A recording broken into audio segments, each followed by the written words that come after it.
అయ్యా గణపతి, నిండు నూరేళ్ళు ఆ జంట ఈ జంట చల్లగా ఉండేలా దీవించు స్వామి.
అనే పూజదా అయినది. ఇప్పుడు వినాయకుని కథ చెప్పుకుందామా?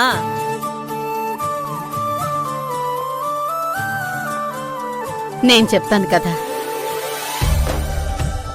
ఏ పనైనా ప్రారంభించే ముందు మనం వినాయకుని స్మరించుకుంటాం. ఎందుకంటే ఆయనే విఘ్నరాజు. తలపెట్టిన పని ఏ ఆటంకం లేకుండా పూర్తవ్వాలని ప్రార్థిస్తాం. వినాయకుడి ఆకారంలోనే ఒక విశిష్టతుంది. ఏనుగు తల జ్ఞానానికి ప్రతిరూపం. ఆయన చేతిలో ఉన్న ఉండ్రాళ్ళు మన కర్మ ఫలానికి గుర్తులు.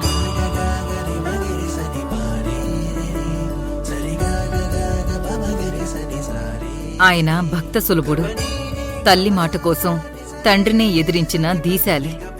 ఆకారం ఎలా ఉన్నా బుద్ధి బలంతో ముల్లోకాల్ని జయించొచ్చని నిరూపించాడు.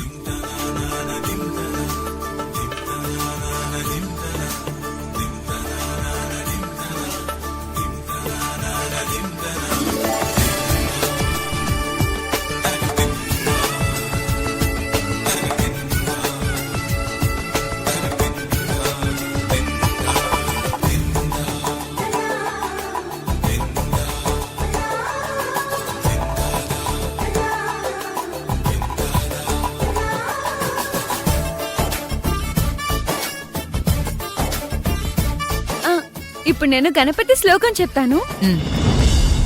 శుక్లాంబరతరం విష్ణుం శశివర్ణం చతుర్భుజం ప్రసన్నవదనం ధ్యాయేత్ సర్వ విఘ్నోపశాంతయే అగజానన పద్మార్కం గజానన మహర్నిశం అనేకదంతం భక్తానాం ఏకదంతముపాస్మహే. పూజ అద్భుతంగా జరిగింది. ఇప్పుడు అందరం కలిసి మరి భోజనాలు చేద్దామా? కాకంటి, అప్పుడే భోజనాలేంటి? దానికి ముందు ఒక గేమ్ ఆడదాం. గేమా? ఏంటది? ఈ మధ్య సానా ఫంక్షన్లలో ట్రూత్ ఆర్ డేర్ గేమ్ ఆడుతున్నారు. ఇప్పుడు మనం ఆ గేమ్ ఆడదాం. ఆడదాం.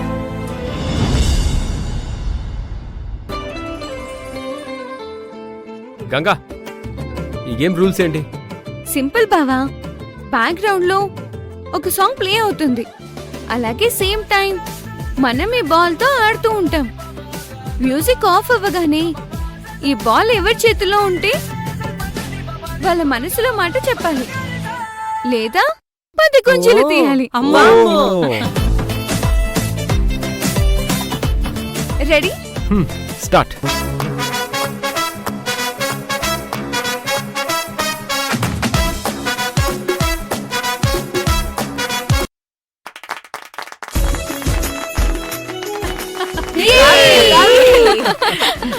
కావేరి పొన్ను, మనసులో మాట చెప్తావా లేకపోతే గుంజలు తీస్తావా?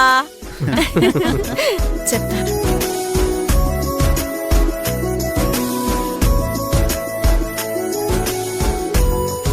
అమ్మకి తోడుగా నా జీవన ప్రయాణం మొదలుపెట్టాను. శివబావ మా జీవితాల్లోకి వచ్చినప్పుడు చాలా సంతోషించాను. తన ఆశయం బాగా చదువుకుని డాక్టర్ అవ్వడం అని తెలిసినప్పుడు తన చదువే నా చదువు అనుకున్నాను. తల్లి తండ్రి లేని బావకు అన్నీ మేమే అయ్యాం. సడన్ గా బావ వెళ్ళిపోయినప్పుడు బావ మీద కోపం రాలేదు.